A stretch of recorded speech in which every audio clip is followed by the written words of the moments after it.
What is up, guys, and I do hope you're well. Today we are back with some malicious compliance. If you are new here, please consider hitting that like, that subscribe button and the notification bell. And with that being said, let's get started.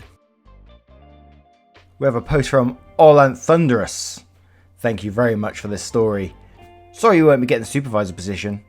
Why aren't you doing the supervisor work? So I worked for a company for a few years, got turned down for every promotion, but was still expected to do extra work because they stopped scheduling anyone to do it, and I thought it would make me look better if I just did it. Covering breaks, checking logs, safety walks, etc. We had 3 department managers who only working during the day and a supervisor for a mid-shift, but no management at night. A position opened up for the job and I put in for it, but then it was closed because of labour and budget issues and lack of applications. A few weeks later, they complained I wasn't doing enough production and needed to focus more on my work, so I eventually stopped doing the extra work and let my department fall to shit. We got pinged from the regional manager for missing too many safety walks, we got pinged by health and safety for not having properly filled out logs, customers complained about lack of service due to employees being on breaks, management flipped shit and said this would probably prevent me from getting a promotion in the future. When I asked why, they told me that these were part of my job duties. I said, "But you told me to focus on productivity, not any extra duties. These are part of a supervisor role, not mine." Management said, "You have been doing them for months now. Why did you just stop?" "You told me to focus on production." "Well, until we find someone to do work at night, they have to be covered." "Wow, so one of the managers will have to close every night? That's rough." "Come on, we're all a team. You can help us out, right?" "Sorry, I'm not comfortable doing extra duties beyond my role without proper training and compensation." Fair play, and that is the way it should be dealt with. I mean, I'm someone who likes to do extra duties and help out when I can and stuff. As long as the company notices that and respects that, once they start taking them, then you need to go back to your normal job duties. But you have to be very cagey with that sort of stuff, because if you start doing a role for a certain amount of time, then they can expect it out of you. So you have to be very careful with that sort of thing. But fair play to you. Yeah, what a weak ass management. Next we have a story from the =P.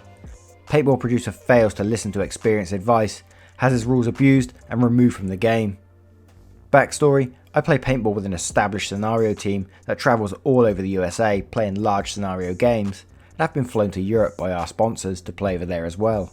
We as a team have existed for over 25 years and have played hundreds of games together. These scenario games typically last for 8 to 26 hours, played over 100 or more acres, and consist of usually 2 with upwards to hundreds, sometimes rarely thousands of players on the field at once. We've consulted and run our own games during our years. Needless to say, we have a lot of experience, and when we are invited to games, we typically make some suggestions to the field if they have a rule that is easily abused and can break the game they are running. We usually do our best to explain the interpretation, as we don't want to ruin anyone's fun with poor execution.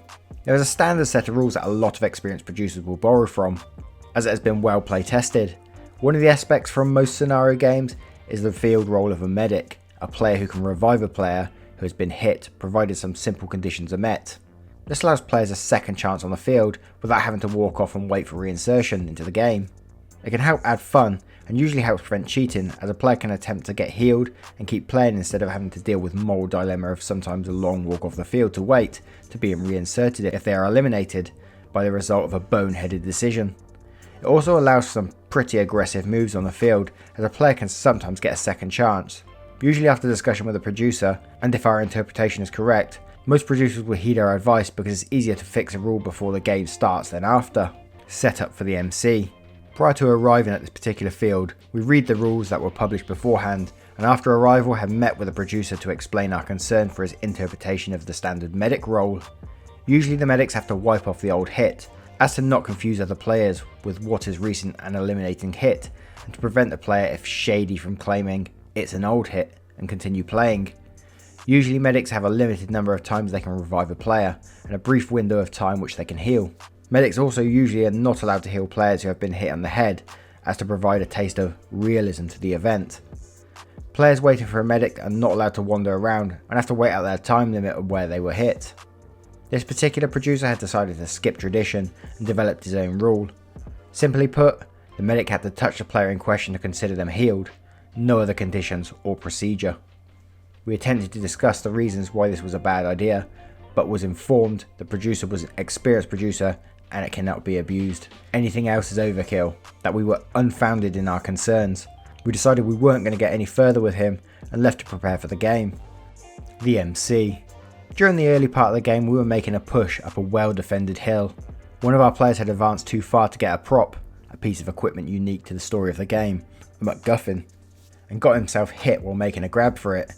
We needed the prop to complete a different task on the field later. We were outnumbered and in a poor location, but we had a medic player with us who was enjoying our shenanigans. We yelled to the hit player to hold his location and for him to yell to the medic, so the other players wouldn't know he wasn't just laying there. We called a referee over to explain our plan and asked for clarification for our interpretation. He confirmed and validated our plan was within the rules. We implemented it. What we did was to form a very tight circle of players standing shoulder to shoulder around the medic so that no shots could make it past our wall of players. I can see where this is going. The medic was to continuously move his hands over our backs and heal us, since he only had to touch us, while we advanced up the hill to retrieve our fallen player and the prop. With everyone ready, including the referee in tow, to eliminate the medic if he got hit, which would have ended our plan, we made our march up the hill, enclosed the player in our wall so the medic could touch him, and then proceeded to go back down to our original gathering point. Those of us in the front took a lot of paint hits and pain, but we knew that going into it. The medic was not hit, as confirmed by the ref. Our plan succeeded. This resulted in much yelling and complaining by the opposing force, the referee calling over a few refs nearby to defuse the situation, while also explaining that what we did was well within the rules, and with the referee's blessing. The fallout. Most of us being low on supplies decided to head off the field, leaving another player to move the prop to where it needed to go and continue the game. By the time we got back to our tent off field, the head ref was waiting for us as he received complaints from other players and for us to explain what had happened. We explained our side of it, the referee involved and the situation. The head ref confirmed with the field ref and by the end of it was cracking up. He made an executive decision and radioed to the producer and on the field that refs' medic powers on the field are to be revoked until further notice. The producer eventually came over to apologise and the medic role was entirely removed from the game for the rest of the event, as it was easier than reworking them during the game. That's so clever! I just got this picture of, like, you know, the little Roman walls, they did the Roman shield walls surrounding this one player and moving up as one, as like a little turtle. The guy should have just listened at the start. You guys were the pros, so love that story. Next story is from Risk It for a Biscuit. Dad forces my sister to drive him everywhere while visiting and drives him to the most expensive restaurant in town. This happened a few weeks ago. My dad lives across the country from my sister. She recently graduated high school and he came out to visit. It's important to note that he's never really been good to her. My sister has immediately met with many commands. My dad said she must drive him home from the airport to his hotel, then pick him up the next day and get dinner after graduation, along with some other things not important to the story. My sister and mum share a car. When asked exactly how my mum is meant to get around, he replies, "She can just Uber." My dad pulls a fun surprise and flies in a day early. My sister, who'd been sick and running a fever, had to pick him up unexpectedly and go out to eat. At this point, my mum was mad. She offered to do something about it, but my sister calmly said, "No thanks." She proceeds to ask all of her friends what's the most expensive restaurant in the city is. I won't give away anything too revealing, but this was in a pretty well-off Midwestern city, a really nice part of that, so you can imagine the results her wealthy friends presented her. So she picks him up and goes to the restaurant where there isn't a single entree item under $75. She orders the most expensive steak entree on the menu, with a loaded potato and truffle mac and cheese as sides, both costing extra by the way. She goes home with plenty of delicious food, and he goes home with a $400 hole in his pocket. Edit, for everyone asking how my dad could afford the dinner, but not an Uber, I think you've pointed out exactly what makes him such an arsehole. To clear up any confusion, he has plenty of money. Not fuck you money or anything, but most certainly enough to Uber around for 2 days. It wasn't about if he could afford it, it was about him being narcissistic. Damn! Why is a dad like that though? I don't quite understand, like, why you actually tolerate it though. Why don't you just tell him no? If he's such an arsehole, just tell him no. But I'm glad you got some sort of like revenge on him though. $400, I bet that steak was so good.